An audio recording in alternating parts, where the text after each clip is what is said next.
Union Minister Ravi Shankar Prasad has slammed PDP chief Mehbooba Mufti, saying that she has disrespected the Indian flag.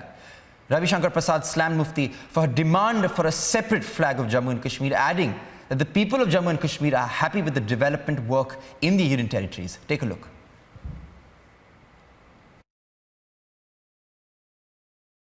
महबूबा जी ने भारत के तिरंगे का जिस तरह से अपमान किया है उसके हम बहुत ही भर्त्सना करते हैं।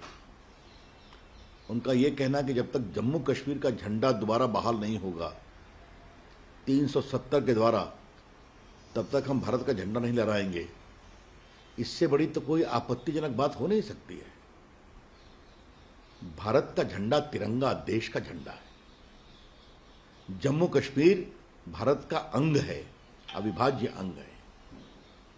आज धारा 370 हटाने का फैसला बिल्कुल संवैधानिक प्रक्रिया के अंतर्गत हुआ है और संसद के दोनों सदनों ने उसको पारित किया है।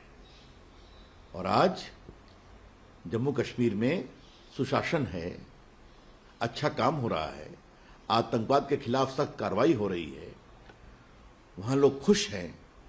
और इस तरह की बात करना कि हम तिरंगा तब तक नहीं लहराएंगे जब तक जम्मू कश्मीर का झंडा दोबारा बहाल नहीं होगा, तो हम कहना चाहते हैं 370 बहाल नहीं होगा, वो समाप्त हो गया। एक देश में दो निशान, दो प्रधान नहीं चलेंगे कि वहां भी झंडा होगा और यहां भी झंडा होगा। तो इस तरह की बातें करना मुझे सबसे आश्चर्य होता है। इसकी तो हम भर्त्सना करते हैं, लेकिन तथाकथित सेकुलर लॉबी के लोग क्यों शांत हैं? जो रोज भाजपा के खिलाफ कुछ भी हो देश में तो झंडा लेकर खड़े हो जाते हैं, वो महबूबा जी के इतने बड़े एक प्रकार से कुछ मामले में कहा जाए राष्ट्र विरोधी वक्तव्य पर, जो तिरंगे का अपमान करता है, उस पर भी खामोश है।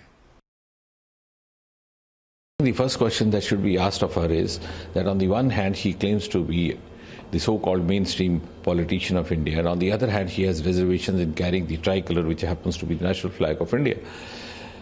And this is what we have been maintaining for the last several years, that the so-called political parties, the so-called political leaders of Kashmir, whether they be from the PDP or from the National Conference, they sometimes tend to be even more dangerous than the apparently identified separatist groups and separatist leaders, because they have cultivated the art and craft of swearing by Mother India, saying Bharat Mata ki Jai when in the position of power. The moment they are ousted out of power, they start swearing by Pakistan, they start questioning the integration of Jammu and Kashmir, they start raising questions on the sovereignty of India. In other words, they follow a policy of hunting with hounds and running with hare, and they've been getting away for the last several years. And therefore, I think this is now also yet another instance of the duplicity of these so-called mainstream political parties and their leaders getting exposed before the people of India. And secondly, as far as the issue of reversing or not reversing the Article 370 as she has raked up, let's not forget that the abrogation of Article 370 has happened with the resolution passed by the Parliament of India, which represents 135 crore people of India.